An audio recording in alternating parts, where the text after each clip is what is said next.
15 নম্বর অঙ্কে বলছে 56,728 জন সৈন্য থেকে কমপক্ষে কতজন সৈন্য সরিয়ে রাখলে বা তাদের সাথে কমপক্ষে আর কতজন সৈন্য যোগ দিলে সৈন্যদলকে বর্গাকারে সাজানো যাবে।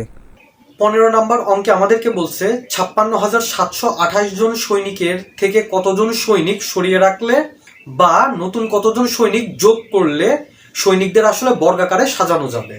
এই কথাটার দ্বারা এটাই বোঝায় যে সৈনিকদের একটি সারিতে যতজন সৈনিক থাকবে সারি সংখ্যাও ঠিক ততগুলাই হতে হবে, এভাবে সাজাতে হবে, তাহলে একটি বর্গাকারে সাজানো যাবে।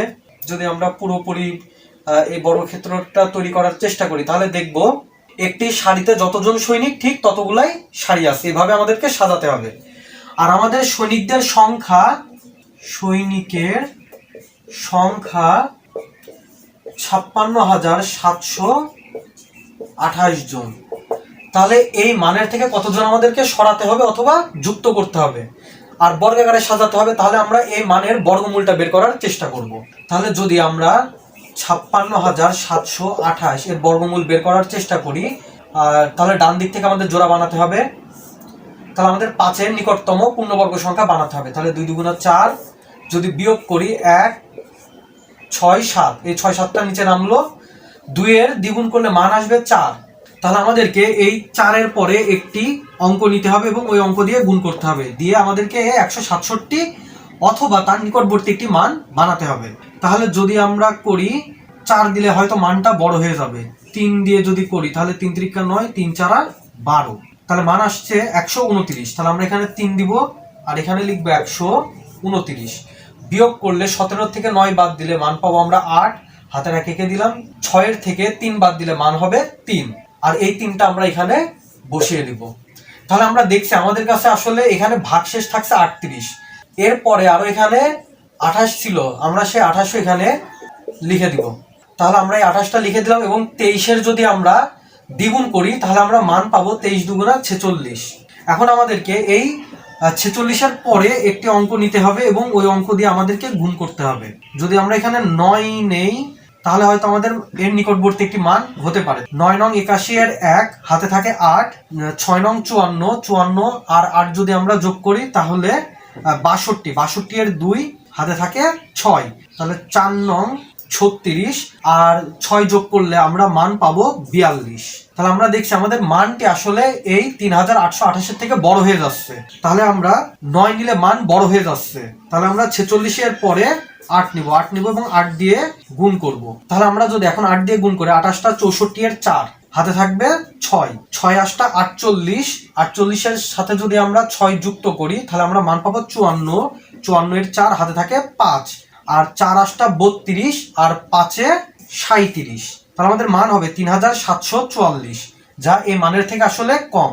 তাহলে আমরা এখানে 8 লিখবো আর এখানে আমরা 3744 এটা লিখে দেব। বিয়োগ করলে 8-এর থেকে 4 বাদ দিলে 4, আর 12-এর থেকে যদি আমরা 4 বিয়োগ করি তাহলে মান পাবো 8, হাতে রেখে দিলাম, 8-এর থেকে 8 বাদ দিলে 0, এই 8টা আমরা এখানে লিখে দিব। তাহলে আমরা দেখছি যে আমাদের আসলে ভাগশেষ থাকছে 84। এই 84 যদি আমরা এই 56,728 জনের থেকে বিয়োগ করে দেই তাহলে আমাদের একটি পূর্ণবর্গ সংখ্যা পাবো যার বর্গমূল আসবে 238। তাহলে আমরা লিখব অতএব 56,728 জন সৈনিক থেকে 84 জন বিয়োগ করতে হবে। আবার যদি এখন আমরা যোগ করার কথা চিন্তা করি তাহলে আমাদের এই 56,728 জন এটা তো একটি পূর্ণবর্গ সংখ্যা নয়, কিন্তু যার ভেতরে যার নিকটবর্তী যে পূর্ণবর্গ সংখ্যা আছে তার বর্গমূল হচ্ছে 238। তাহলে আমাদের এখন একটি নির্দিষ্ট মান যোগ করতে হবে, করলে এর পরবর্তী যে পূর্ণবর্গ সংখ্যাটা হবে তার বর্গমূল আসবে হচ্ছে 239। তাহলে 238-এর সাথে যদি আমরা 1 যোগ করি তাহলে আমরা মান পাবো 239, আর 239-এর যদি আমরা বর্গ করি তাহলে 239 গুণ 239 এর মান আসবে 57,121। তাহলে আমাদের সৈনিক যোগ করতে হবে। তাহলে আমাদেরকে এই 57,121 থেকে আমাদের যে 56,728 আছে এটা বিয়োগ করতে হবে। বিয়োগ করলে আমরা মান পাবো 11 থেকে 8 বাদ দিলে মান আসবে 3, হাতের 1 এঁকে দিলাম, এ হবে 3। 12 থেকে 3 বাদ দিলে আমরা মান পাবো 9, হাতের 1 এঁকে দিব, এ হবে 8। আর 11 থেকে 8 বাদ দিলে মান থাকবে 3, হাতের 1 এঁকে দিলাম, এ হবে 7। তাহলে আমাদের মান আসছে 393 জন। উত্তর যদি বিয়োগ করতে হয় তাহলে 84 জন, আর যদি যোগ করতে হয় তাহলে 393 জন। এরপরে এই বিয়োগ করা বা যোগ করার ফলে যে মানটা পাবো সেগুলো পূর্ণবর্গ সংখ্যা হবে এবং সৈনিকদের বর্গাকারে সাজানো যাবে। 16 নম্বর প্রশ্ন বলছে, কোন বিদ্যালয়ের 2704 জন শিক্ষার্থীকে প্রাত্যহিক সমাবেশ করার জন্য বর্গাকারে সাজানো হলো। প্রত্যেক সারিতে শিক্ষার্থীর সংখ্যা নির্ণয় করতে হবে। 16 নম্বর অঙ্কে আমাদেরকে বলছে একটি বিদ্যালয়ে 2704 জন শিক্ষার্থী আছে। এখন এই শিক্ষার্থীদের যদি আমরা সমাবেশে বর্গাকারে সাজাতে চাই তাহলে প্রত্যেকটা সারিতে কতজন করে শিক্ষার্থী থাকবে। তাহলে আমি 15 নম্বর অঙ্ক করার সময় বলেছিলাম যে বর্গাকারে সাজানো বলতে আমাদের প্রত্যেকটা সারিতে যতজন শিক্ষার্থী থাকবে ঠিক ততগুলা সারি তৈরি হবে।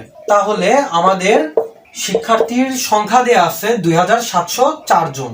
তাহলে আমরা লিখব শিক্ষার্থীর সংখ্যা 2704 জন। তাহলে দেখতে হবে যে এদের বর্গমূলটা আসলে কত আসে। যদি এর বর্গমূল বের করার চেষ্টা করি আমরা, 2704 জোড়া বানাবো, 5 5 25, যদি বিয়োগ করি তাহলে 204, 5 2 10, যদি আমরা এখানে 2 দেই এবং 10-এর পরে যদি আমরা 2 লিখি এবং যদি 2 দিয়ে গুণ করি তাহলে 2 2 4, 2 0 0, 2 1 2, 204ই হয়। তাহলে এই দুইটা আমরা এখানে লিখে দিব। তাহলে দেখা যাচ্ছে আমাদের প্রত্যেক সারিতে বর্গমূল আসছে 52, প্রত্যেক সারিতে শিক্ষার্থী হবে 52 জন।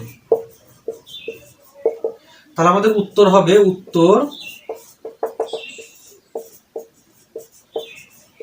52 জন।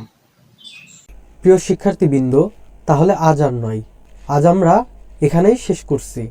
তোমাদের যদি কারো কোনো সমস্যা থেকে থাকে তাহলে তোমরা আমাদেরকে আমাদের ফেসবুক গ্রুপ এবং আমাদের ফেসবুক পেজে জানাতে পারো। আমরা আমাদের পক্ষ থেকে যথাসাধ্য চেষ্টা করব তোমাদের সহায়তা করার। তাহলে দেখা হবে পরের ভিডিওতে। পরের ভিডিও দেখার জন্য আমি তোমাদের আন্তরিকভাবে আহ্বান জানাচ্ছি।